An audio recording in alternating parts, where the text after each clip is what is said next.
Misionariu Timoroan Padre Enio Esteves SDB mate em Equador tanba asidente aéreo.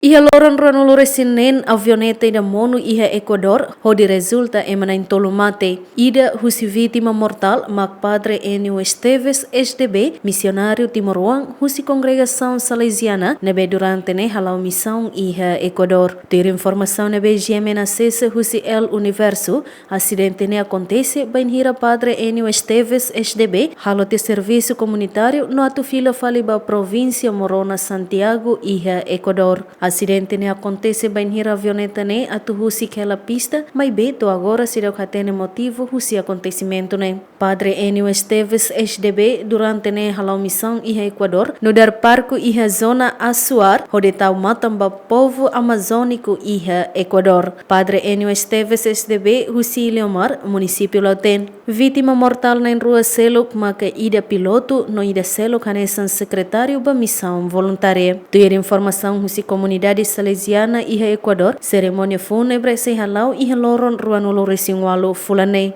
Equipa cobertura GMN.